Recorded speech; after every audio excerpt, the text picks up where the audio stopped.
Bismillahirrahmanirrahim. Alhamdulillahi rabbil alamin. Wassalatu wassalamu atamani akmalani ala khairi khalqillahi ajma'in. Wa ala alihi wa ashabihi wa man tabi'ahum bi ihsanin ila yaumiddin, amma ba'd. Kaum muslimin wal muslimat rahimani wa rahimakumullah. Pernahkah Anda ketika sedang berkendaraan melihat ada orang yang tiba-tiba mengangkat kakinya begitu tinggi, atau mendengar ada seseorang yang membunyikan klaksonnya berkali-kali sebagai tanda kekesalan dirinya terhadap orang yang ada di depannya? Bila kita telusuri dan kita lihat lebih jauh terhadap orang-orang yang melakukan hal demikian, apakah mereka orang-orang yang tidak pernah duduk di bangku sekolahan? Jawabannya jelas tidak. Bahkan bisa jadi mereka adalah orang-orang yang memiliki pendidikan yang tinggi, memiliki gelar yang begitu banyak. Lalu apa yang menjadi kekeliruan sehingga mereka melakukan perilaku yang kurang baik ketika berinteraksi dengan banyak orang? Inilah barangkali koreksian bagi kita semuanya tentang kurikulum pendidikan yang kita ajarkan kepada anak-anak kita, yang begitu banyak dan menyesaki waktu mereka semuanya. Dan tentunya kita mengetahui, untuk bisa mencetak generasi robani yang berkarakter, maka kita mulai melihat terlebih dahulu dari muatan kurikulumnya, agar nantinya kita bisa mencetak mereka sebagai orang-orang yang memiliki jati diri, orang-orang yang memiliki akhlak yang baik. Oleh sebab itulah mengapa Nabi SAW menjelaskan dalam sabdanya yang diriwayatkan oleh Imam Ahmad, Imam Hakim, dan Imam Bukhari di dalam kitabnya Adabul Mufrad, Nabi kita SAW menjelaskan, innama bu'ithtu liutammima masalihal akhlaq. Dalam sebuah redaksi, makarimal akhlaq. Hanyalah aku diutus oleh Allah SWT untuk menyempurnakan akhlak-akhlak yang baik, budi pekerti yang baik. Dari sini kita bisa memahami bahwa di antara salah satu muhimmatu dakwati Rasul, di antara salah satu prioritas dakwahnya Nabi SAW adalah mengajari mereka, mendidik mereka akhlak yang baik, perilaku yang baik. Oleh karena itu, mari kita bercermin. Kita melihat bagaimana isi dan muatan kurikulumnya Nabi SAW ketika beliau mendidik para sahabat, mendidik orang yang dikatakan oleh Allah SWT sebagai orang-orang yang ummi, orang-orang yang tidak bisa baca dan tulis. Namun Nabi SAW mampu menjadikan mereka sebagai orang yang memiliki semangat juang yang begitu tinggi, sebagai orang-orang yang memiliki empati yang begitu besar, sebagai orang-orang yang memiliki solidaritas yang begitu kuat. Dan kalau kita melihat kepada kurikulumnya Nabi SAW, ternyata tidaklah begitu banyak. Tidak seperti kurikulum yang ada pada lembaga pendidikan pada zaman kita sekarang ini. Allah SWT sebutkan di dalam surat Al-Jum'ah ayat yang kedua, huwallazi ba'atha fil ummiyina rasulan minhum yatlu alaihim ayatihi wa yuzakkihim wa yu'allimuhumul kitaba wal hikmah.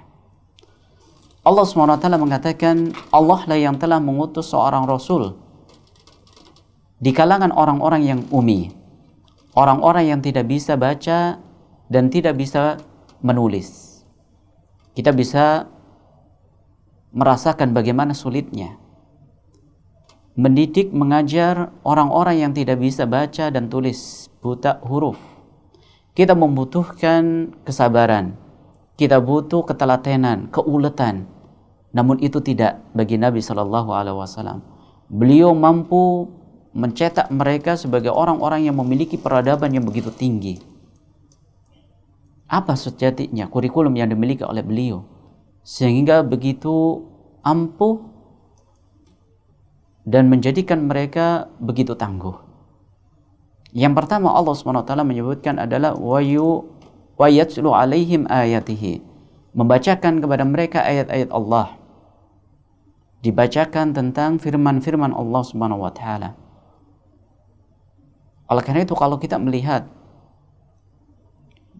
ketika beliau memulai dakwahnya di kota Makkah, sebagaimana disebutkan dalam hadisnya Aisyah radhiyallahu taala anha, bahwa ayat-ayat yang pertama kali turun itu berkenaan tentang surga dan neraka.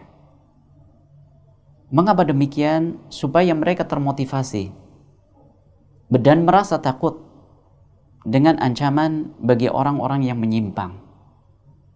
Ada janji bagi orang yang melakukan perbuatan baik, balasannya adalah surga. Dan ada ancaman bagi orang-orang yang berperilaku buruk, akan dimasukkan ke dalam neraka. Lalu yang kedua adalah wa yuzakkihim, tazkiyatun nafs, mensucikan hati mereka. Inilah kurikulum kedua yang dimiliki oleh Nabi Shallallahu Alaihi Wasallam. Setelah tadi membacakan ayat-ayat Allah, yang kedua adalah mensucikan hati mereka.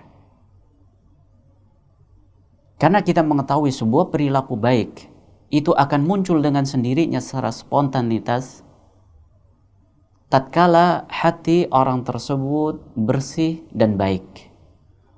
Orang tersebut akan suka menolong. Orang tersebut akan memiliki empati yang tinggi. Orang tersebut akan memiliki solidaritas yang begitu peka. Kapan itu terjadi? Tatkala hatinya bersih, jauh dari sifat iri dan dengki, jauh dari sifat suka membenci, jauh dari sifat gak sabaran dan seterusnya. Lalu yang ketiga adalah wa yu'allimuhumul kitaba wal hikmah. Kurikulum yang ketiga adalah mengajari mereka dengan Al-Quran. Nabi SAW mengajari mereka Al-Quran. Bagaimana cara membacanya yang benar. Mengajarkan kepada mereka untuk mau menghafal Al-Quran. Makanya dalam sebuah hadis yang sahih, Nabi SAW memberikan motivasi kepada kita semuanya agar kita punya kegemaran untuk mempelajari Al-Quran. Khairukum man ta'allama Al-Quran wa 'allamah. Yang terbaik di antara kalian adalah orang yang mempelajari Al-Quran dan mengajarkan Al-Quran tersebut. Jadi penting bagi kita semuanya untuk mempelajari Al-Quran. Kita tumbuhkan kecintaan Al-Quran ke dalam dada anak-anak kita. Dorong mereka untuk mau menghafal Al-Quran.